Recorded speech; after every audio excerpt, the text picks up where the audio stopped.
අයිබෝවන් ඔබ සියලු දෙනාටම ඇත්ත වශයෙන්ම මම මේ වීඩියෝ එක කරන්න හේතුවක් හින්දා ඇත්තටම මේ විශ්වයෙන් දඬුවම දෙන වෙලාව දැන් පටන් අරන් තින්නේ තාම කියන්නේ කලින් ගිය බීසනත් එක්ක ඒකත් එක්ක ඉවර නැහැ ඉස්සරහට බීසන ගොඩක් එන්න ඉඩ තියෙනවා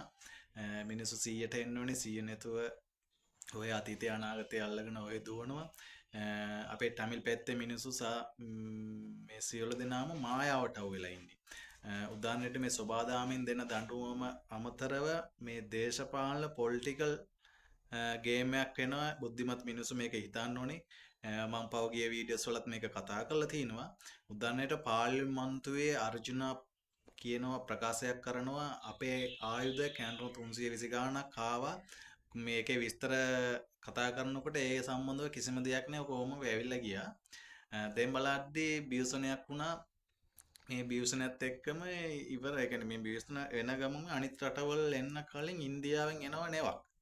ආධාර කියන නමෙන් තමයි නෙව එන්නේ ඇත්තටම මේ බියසන ඉන්න කට්ටියට පිටරටවල දෝ කරන එකට ඒක සාධාරණයි නමුත් මම මේකෙන් එහා ගියේ පොලිටිකල් ගේම් එක තමයි ප්‍රකාශ කරන්නේ දැන් ඉන්දියන් බුද්ධියන්සෙත් ප්‍රකාශ කරනවා නැවත LTT සංවිධානය නැවත පණ ගන්න වැඩපිළිවෙලක් යනවා කියලා ඉන්දිය බුද්ධියන්සනොත් මේ පොඩි ප්‍රකාශයක් වෙලා තිනවා ඒ සම්බන්ධව විස්තරයකට මට හම්බුණා ඒ අතරදී දැන් බලන්න ඉන්දිය නම්දාවෙන් ඇවිල්ලා උතුරේ බැහැලා පාලම හදාගෙන ඉන්න දැන් උතුරේ ඉන්න මිනිස්සුත් මායාවට අවිලා තියෙන්නේ ඇත්තටම මේ සංවිධාන පටන් ගන්නකොට LTT සංවිධානයට පුහුණුව ලබා දුන්නේ ඉන්දියන් හමුදාවේ ඊට පස්සේ ඉන්දියන් හමුදාවේ සාමාන්‍ය මේකක් කියලා ගිවිසුමක් මේවත් එක්කම ඊට පස්සේ උතුරට ආවා ඊට පස්සේ උතුර ඇවිල්ලා සිගරට් එකක් බීලා ඉවර කරන්න කලින් ප්‍රභාකරන්ව අල්ලනවා කියලා සටන් කරා ඒ අතරදී මම සින්දුවක් මතක් කරන්න කැමතියි இந்தியாவின் இராணுவமே கூலியா அதை ஈழத்துக்கு அனுப்பியவள் சோனியா ඒ කියන්නේ සෝනියා ගාන්ධි කාලේ තමයි මේ ඇවිල්ලා ලොකු යුද්ධයක් වුණේ මම දැන් මේ රටවල ඇවිල්ලා උදව් කරන එකට විරුද්ධව නෙවෙයි කතා කරන්නේ බුද්ධිමත් මිනිස්සු පොඩ්ඩක් හිතන්නනේ අවසන් යුද්ධේ අපේ මිනිස්සු දෙපැත්තම ගාගත්තා මැරුණා නමුත් අපේ මිනිස්සු මැරෙන වෙලාවේ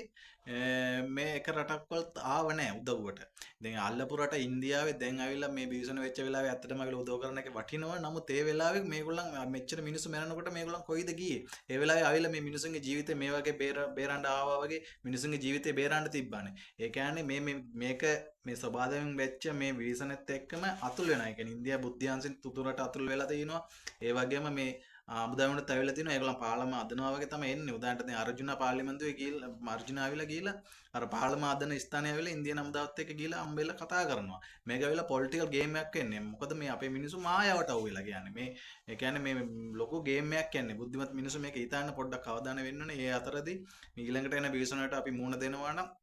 පුළුවන් තරම් කුසල් සිත වඩම්මන්න ඕනේ මේ රටේ පාලකයා වුණොත් දස රාජ ධර්මයෙන් ඒ කියන්නේ දසදාස ධර්ම මේ රට බෙදන්නව බෙරදිලාවත් බෙදන්න ආය නැවත මේව දෙයක් වෙන්න කවුරු වුණත් බෙරදිලාවත් සිතවිලක් දෙන්නොත් එහෙම